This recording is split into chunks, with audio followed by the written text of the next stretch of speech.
Madam 1 ঘন্টা সময় কাটালে 20,000 টাকা দিব?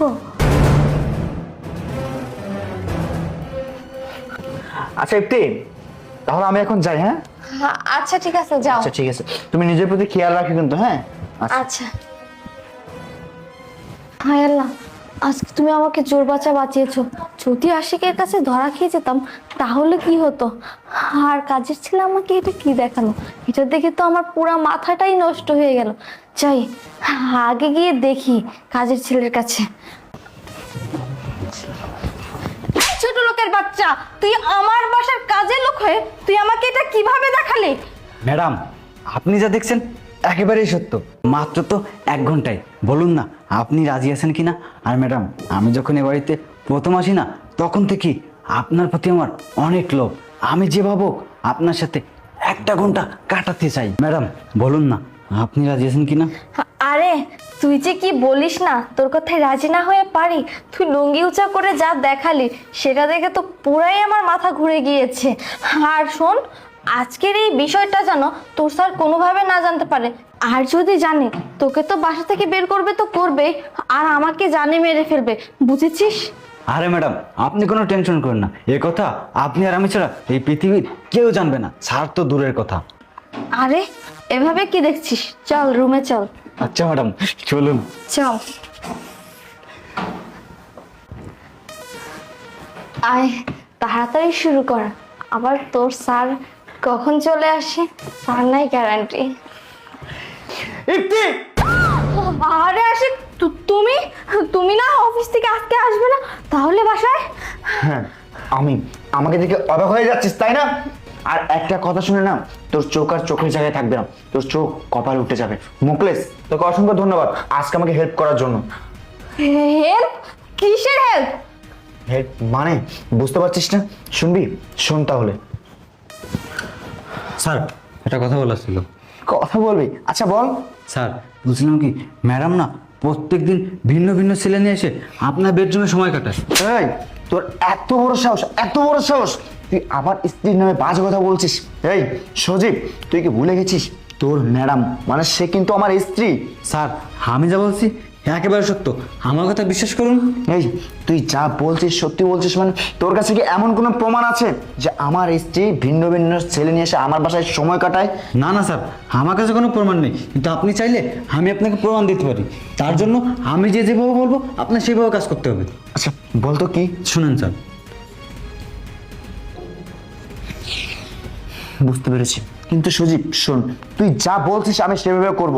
তুই তারপরে যদি সেটা মিথ্যা প্রমাণিত হয় তাহলে কিন্তু তোর অবস্থা আমি খারাপ করে দেবো। আর যদি সত্যি প্রমাণিত হয় তাহলে তোর জন্য পুরস্কার আছে। ঠিক আছে, তুই তোর কাজে যা। আচ্ছা স্যার। এই শুনলি তো? সবকিছু শুনলি? এই সবকিছু না আমার সাজানো নাটক ছিল, শুধুমাত্র তোকে ধরার জন্য। আমাকে ধরার জন্য? কেন আমার সাথে এরকম করলে আশিক? এরকম কেন করেছে তুই বুঝতে পারছিস না? আরে আমাকে বাইরের লোক বারবার করে বলতো, ভাই আপনার স্ত্রী চরিত্রে সমস্যা আছে, কিন্তু বিশ্বাস কর আমি তাদের কথা না কখনো বিশ্বাস করিনি। আল্লাহর কসম খেয়ে বলছি, তাদের কথা কখনো বিশ্বাস করিনি। যখন মোকলেস আমাকে বললো না, আমি তখনও মোকলেসের কথাও বিশ্বাস করিনি। কিন্তু মোকলেস যখন আমাকে বললো যে আমার কাছে হাতে নাতে প্রমাণ দিতে পারবে, তখনই আমি ওকে বললাম যে না না, এইভাবে হবে না, হয়তো আমি হাতে নাতে ধরবো, সেই একটা ব্যবস্থা কর। তখনই ও আমাকে এরকম একটা প্ল্যান দেয়, আর আমি ওর প্ল্যান মোতাবেক কাজ করা শুরু করি। আজকে তুই সেই পরীক্ষায় না ফেল করেছিস। আমার ভাত তো অবাক লাগছে যে আমার ভালোবাসার মানুষ হয়ে, আমার স্ত্রী হয়ে তুই আমার সাথে এরকম একটা নিকৃষ্ট মনের কাজ কিভাবে করতে পারলি? আরে এই, তুই আমার থেকে যখন যেটা চাইতি আমি তো তখন থেকে সেটাই দিতাম। বিয়ের পর থেকে তুই আমাকে যখন যেটা বলতি আমি সেটাই অক্ষরে অক্ষরে পালন করতাম। তুই আমাকে বলতি, আশিক আজকে আমার দামি ড্রেস লাগবে, আশিক আজকে আমার দামি শাড়ি লাগবে, দামি ফোন লাগবে, দামি গাড়ি লাগবে। আরে সবসময় সবকিছু দিতাম। তুই যখন যেটা চাইতি আমি তখন তোকে সেটাই দিতাম। তারপরেও আজকে সামান্য 20,000 টাকার জন্য তুই এত নিচু মনের, এত নিকৃষ্ট একটা কাজ কিভাবে করতে পারলি? আরে এই, তোর টাকা লাগবে তুই আমাকে বলতি, প্রয়োজনে আমি আমার শরীরে রক্ত বিক্রি করে নাও তোকে টাকা দিতাম। তারপর এমন একটি নিকৃষ্ট কাজ না করলেও পারতি। আরে তুই কি অতীতের কথাগুলো ভুলে গেছিস? তুই কোথায় ছিলি? তুই ছিলি তোর সৎ বাবার ঘরে, যেখানে ঠিকমতো একবেলা খেতে পারতি না, ঠিকমতো পড়তে পারতি না। আমি মানুষটা ভালোবেসে তোকে বিয়ে করে ঢাকা শহর আনছি, আলিশান বাড়িতে রাখছি, দামি ফ্ল্যাটে রাখছি, ভালো একটা সংসার দিয়েছি, ভালো একটা ফ্যামিলি দিয়েছি। আরে তুই সেসবের কদর বুঝলি না, অ্যাটলিস্ট তুই আমার ভালোবাসাটা বুঝলি না। জানিস আজকে না আমার মার কথা ভীষণ মনে পড়ছে। কেন জানিস, আমার মা আমাকে বারবার করে বারণ করেছিল, বাবা তুই যা করতে যাচ্ছিস তা ভুল করতে যাচ্ছিস, দেখবি এই কাজটার জন্য তো সারা জীবন পস্তাতে হবে। কিন্তু আজকে সেটা দেখছি কি জানিস, আমার মার কথাটাই সত্যি। আজকে যদি আমার মার কথা শুনে আমি তোকে বিয়ে না করতাম না, তাহলে আজকে এমন একটি দিন, এমন একটি দৃশ্য আমাকে কখনো দেখতে হতো না। তাই আমার মা আমাকে অনেক কষ্ট করে মানুষ করেছে। কারণ ছোটবেলায় না আমি আমার বাবাকে হারিয়ে ফেলেছি, এখন পর্যন্ত আমার বাবার চেহারাটা মনে নেই। আমার মা না ছোটবেলা থেকে আমাকে কখনো বাবার অভাবটা বুঝতে দেয়নি, অনেক কষ্ট করে, অনেক লালন পালন করে, মানুষের বাড়িতে বাড়িতে কাজ করে আমাকে মানুষ করেছে। বাবার আদর, ভালোবাসা, মায়া, মমতা, স্নেহ সবকিছু দিয়েছে আমাকে।